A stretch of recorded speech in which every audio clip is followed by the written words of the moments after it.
All right, A-Push Scholars, Mr. Beamer here. We're going to begin Chapter 30, and we got a special guest speaker, Nick Monroe, class of 2015, alumni of A-Push. He's on the board. He got a 5.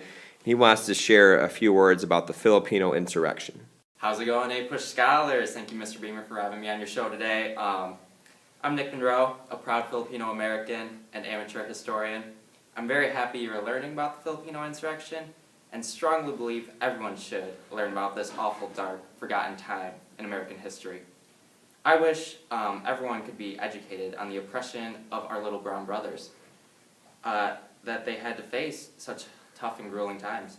To honor them, I feel there should honestly be a Filipino Appreciation Day. I mean, you know, you got Black History Month, you got MLK Day, you have all these days to celebrate, but no Filipino Day. So if everyone could write a letter to your congressman, I would deeply appreciate that. I love America so very much, but this was definitely a mistake America's made. Thank you for your time, A-Push students, and remember, next time you see a Filipino American, appreciate them, hug them, say I'm sorry, love them. Thank you. All right, thanks, Nick Monroe. Well said. That was awesome. I appreciate that. All right, so this is Chapter 30, and like Nick mentioned, we are going to talk about the Filipino Insurrection, some other major imperialist foreign policy events. We're going to cover the whole chapter in this video. Okay, the first section of reading is the Little Brown Brothers in the Philippines, and so this deals with the Filipino Insurrection, 1899 to 1902. This is one of the least known American military conflicts, and it's probably one of the worst. Okay, it happened in the Philippines. United States basically goes to war against the Filipino guerrillas. Okay, and the guerrillas were led by Emilio Aguinaldo. Okay, and they wanted their independence from the United States, and so they were willing to fight and use hit-and-run tactics against the United States, and this gave the United States a lot of problems. Okay, many atrocities on both sides. It was just awful how they treated each other on both sides, and we'll read about that later when we have a discussion about the Filipino Insurrection. The United States tried to assimilate the Filipino population, but it was very difficult. They did not want to initially be a part of the American culture. They wanted their freedom and their independence. However, over time, especially after 1902, after the end of the insurrection, the Filipino people do assimilate into American culture to some degree, and eventually, after World War II, the Filipinos gained their independence.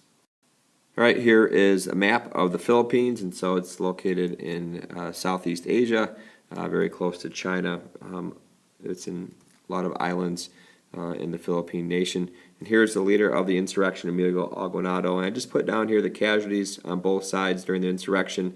Again, the United States cannot get a clear figure exactly how many Filipinos died because of the insurrection. Estimates between 34,000 and 1 million. That's quite a big difference, but it was very high, I guess, is the overall generalization to make. And Americans did lose 9,000 casualties during this insurrection. So it's not very well known, but it was one of the saddest chapters in American military history. Now we're going to talk about the open door policy, and John Hay, the Secretary of State, creates this policy with China. So China is the most important trading partner of all the imperialist countries. They were defeated by Japan in a war in 1895, but the most important thing is that European powers and imperialist countries wanted to take control of China. They wanted to develop a sphere of influence. So European countries wanted to dominate China so they could trade with all their consumers. But the U.S. also wanted a piece of that as well, and so they wanted to be a part of it.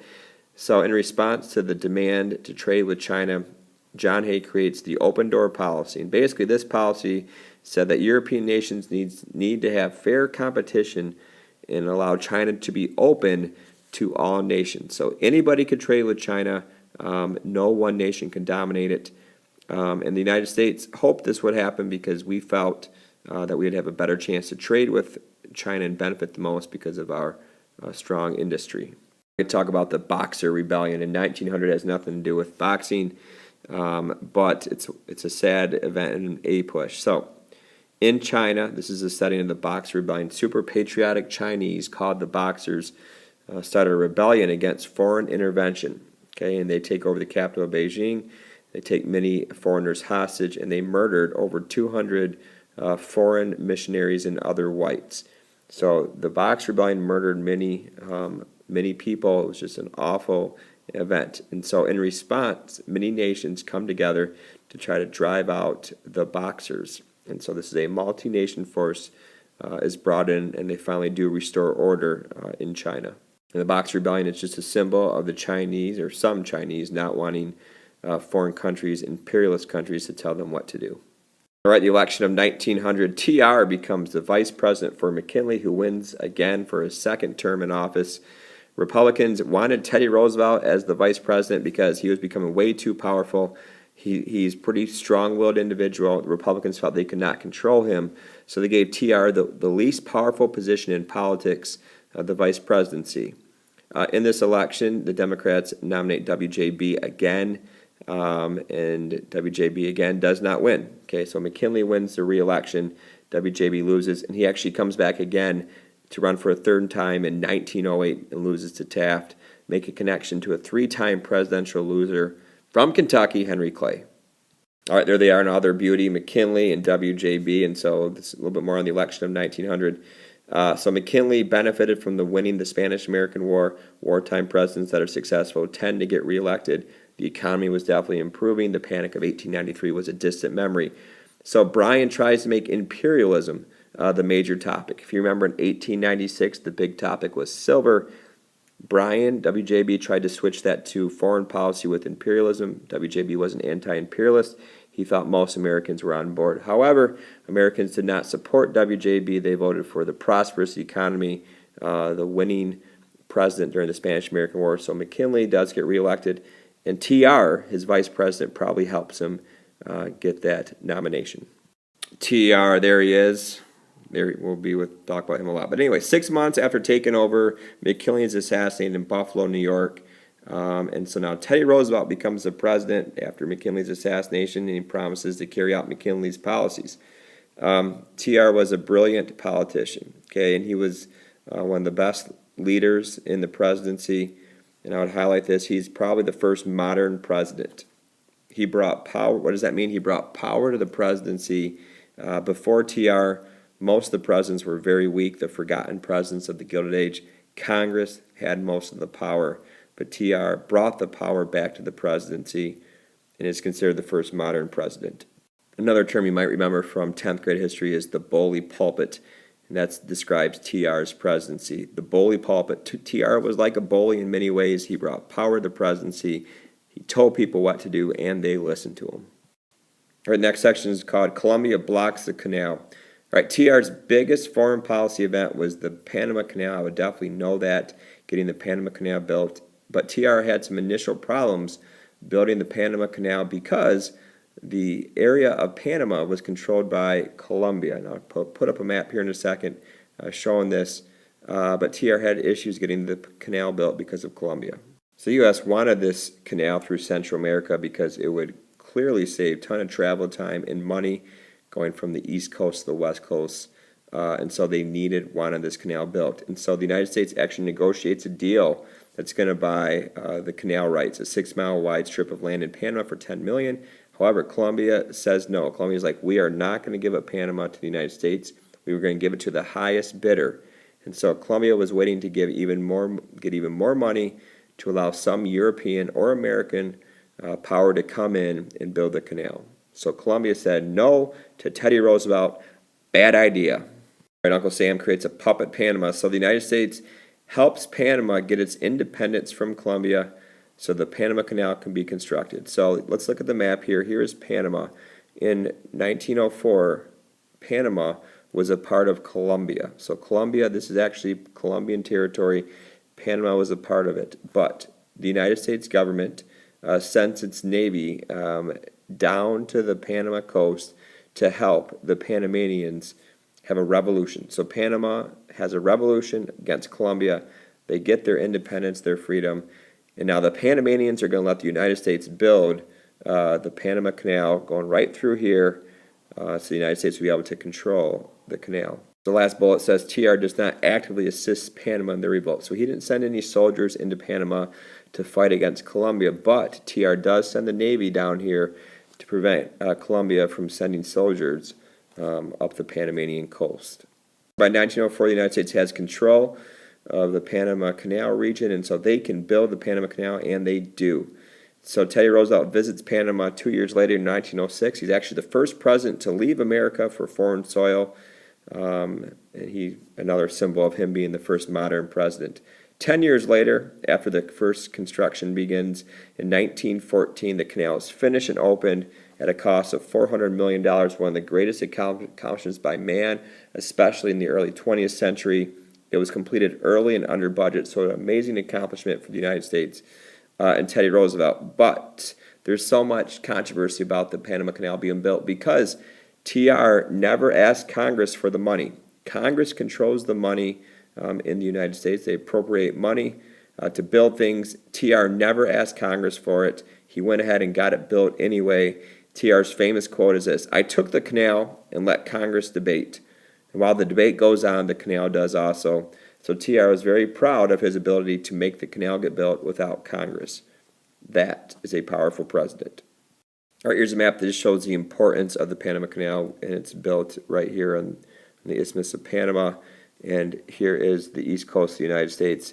And before the Panama Canal was built, the United States Navy and merchant ships had to go all the way around here, way east around South America, go around the tip, and then all the way over here to get to the west coast.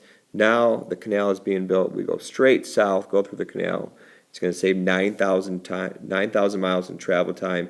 Amazing economic benefits to get our goods faster to Asia, to China.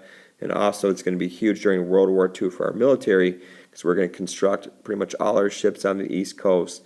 We're going to go through the Panama Canal and get them out to the Pacific to fight the Japanese a lot faster. All right, next section, TR's perversion of the Monroe Doctrine. Let's recall the Monroe Doctrine. 1823, President James Monroe was really created by John Quincy Adams. So it basically said, Europe, stay out of the Western Hemisphere. Well, Latin American nations like Venezuela and Dominican Republic were having a hard time paying their debts to European debtors. So they're in the Western Hemisphere. They're having struggles with European countries. Britain and Germany decided to put pressure on these countries to get their money back, potentially threatened sending soldiers down there.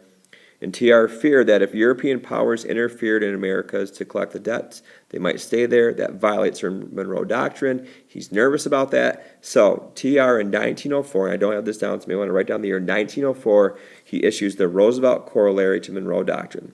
We'll just call it the Roosevelt Corollary for short. And basically this is what it said. Two things. Number one, the Corollary, so the United States says, we are done taking new territories. Basically, the Philippines and some islands of the Pacific, they were our last territories. We're done with that. But in future cases of debt problems, in future cases where our neighbors are not doing what we want, we will take over and intervene in Latin America to make sure they're stable, orderly, and prosperous.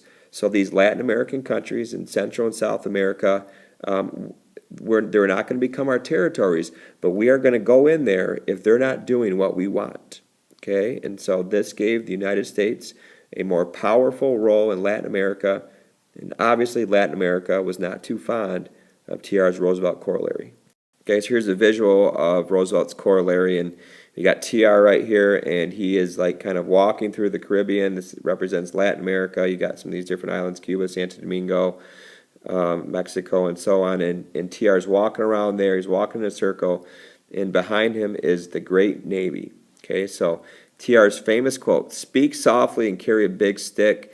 And so when he was trying to negotiate with other countries, he would speak to them. He would use diplomacy. He'd ask for things. But when they did not do what he wanted, he'd bring out his big stick. And the big stick was the symbol of our strong and powerful Navy. So the result of the Roosevelt Corollary, again, is growing animosity towards the United States by Latin American countries. They did not like Teddy Roosevelt. They thought he was a bully, telling them what to do. Is this imperialistic? If you would ask the Latin American countries, I would say that the Roosevelt Corollary is probably pretty imperialistic. Finishing up this section then, so just going through these bullets, in a sense, the United States could now bully Latin American countries, and now Europe would not. So we are going to be the police force in Latin America. We are going to be the power in Latin America. We're going to tell them what to do, and Europe actually does respect this. Europe does not come over because they do not want America to be mad, because Europe knows they might need Europe knows they might need the United States as a friend if they ever go to war, and they do in 1914 with World War I. All right, this new policy didn't seem so good to some of these Latin American nations. We talked about that. They felt the United States would continue to bully them and basically take over their resources, tell them what to do. And it was a sign that we were becoming very imperialistic around 1900, 1905. A couple more slides, and there's some pretty important information here at the end. So TR on the world stage, the Russo-Japanese War, 1904-1905, was going on between Russia and Japan, two major countries fighting, trying to dominate China. TR didn't really like that too much. He was afraid one of these two countries would try to dominate China. So TR comes in and he negotiates a peace. The imperialist Teddy Roosevelt negotiates a peace between these two countries. TR actually wins the Nobel Peace Prize for this in 1906. I would highlight that. All right, after this, many Japanese immigrants pour into California, okay? And they come over to the United States looking for opportunities and jobs after the war. A little side note, Russia and Japan are kind of unhappy with the treaty. They felt they got kind of the short end of the stick. Indirectly, Japan might carry out that grudge 36 years later at Pearl Harbor. There was obviously more causes to the attack at Pearl Harbor, but Japan was not too happy with America after that. So Japan, after this war, becomes the main competitor in Asia versus the United States, especially for China. And there's going to be growing tension between the U.S. and Japan, really starting with the end of this war. And it's really going to continue up until eventually 1941, beginning of World War II. Final section, Japanese laborers in California. A couple important events we need to highlight. So race problems develop in California. If you remember earlier in APUSH, there was issues with the Chinese and Americans, and now they're Japanese and the Americans are going into conflict with each other. And it had a lot to do with schooling. Around 1906, many Japanese schools, or many Japanese students want to go to school in the white schools in California.